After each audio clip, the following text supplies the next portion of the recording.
Would you imagine my complete and utter surprise when I found out today that South Wales Police Cardiff lied during the unrest following the fatal collision of two young boys in Ely on Monday night? Now, I hate to be the one to say I told you so, but to all of those in the comments of that live stream who said, the police will let us know what's happening, and I said, we can't trust the police to do that, I told you so.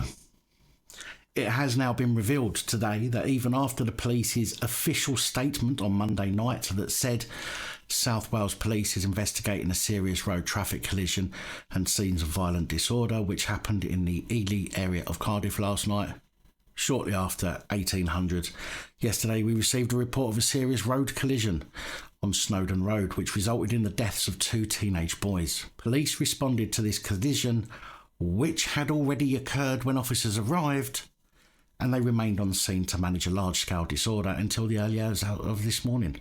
Specially trained public order officers were also deployed, including officers from neighbouring police forces.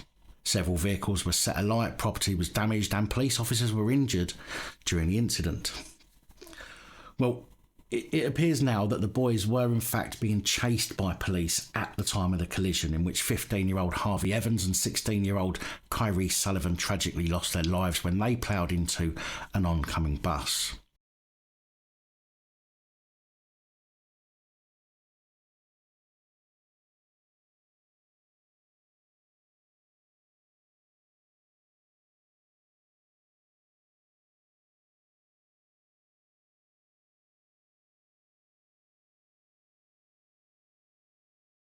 On Monday night, there was a lot of speculation, and during my live stream, I was cautious of the fact that there was missing and incorrect information being bandied about. But from footage that has been revealed today, the boys were being chased by a police van, and they were on an electric bike, not a scooter. It would seem that they were on a powerful illegal electric bike called a surron, which are ultimately powerful off-road bikes, electric bikes. And to be fair, there's plenty of dickheads around where I live who have them and think it's okay to ride on the pavement, doing wheelies in the road at high speeds. You know, the kind of acts that make you think to yourself, I would laugh my arse off if you come off that. But of course, not wishing death on anyone. Oddly enough, the stock on the surron website seems to be all sold out.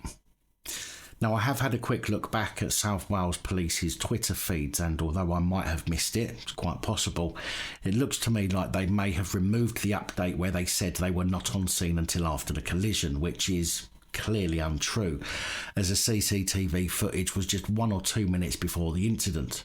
However, we know they will twist the words and say something like they were following but didn't arrive at the crash site until after it happened, although they also said they were called and arrived after, so even in that case they would be talking out of their arses. Questions have clearly and quite obviously been flying around today at the Police and Crime Commissioner and the Police Police and Crime Commissioner Alan Michael, who claimed this morning that the claims of the police following the boys were simply a rumour and that there were no police cars on the road when the collision took place.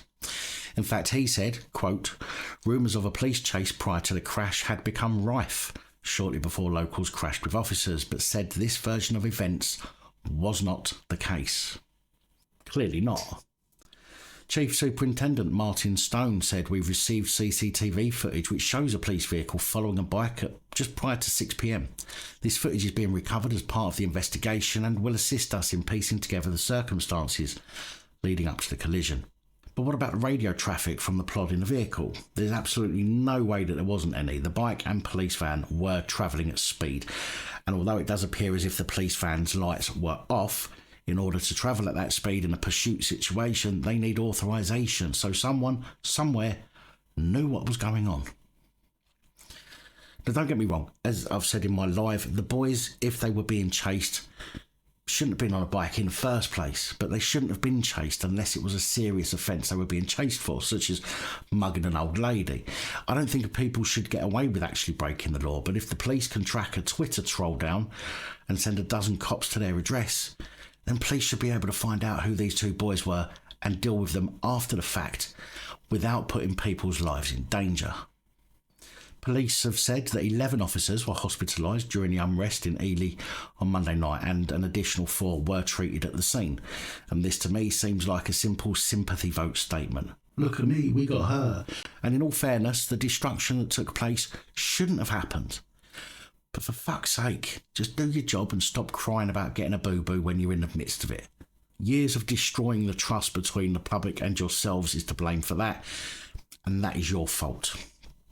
The boys' mothers were unable to reach the boys as police and ambulance couldn't get close to retrieve them from the road, according to reports, with one of the boys' mothers taking to social media to ask people in the area to disperse, which unfortunately they didn't for quite some time. In fact, many of the people there on Monday night seemed solely intent on destruction, even damaging, setting fire to and destroying several vehicles, including one which belonged to a disabled woman who now feels trapped in her home because she can't get out while she's waiting for another vehicle.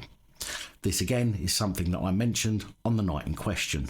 Now, with that being said, a relative of one of the victims said in an interview today that the police's behaviour was disgusting. She said, "We were all at the scene and the police wouldn't let the mums and dads come and see their own kids lying on the floor. They just kept saying, 'We'll let you know in a minute.' It was disgusting how they treated them." Now, without being there, it's going to be impossible to say whether this was for the family's protection or if the police could have actually moved the bodies but didn't, and that's only something that those on the scene would be able to comment on. And I'm sure that much more information will come out in dribs and drabs by the police in the hope that the general public can't piece it all together. However, clearly they have lied from the start.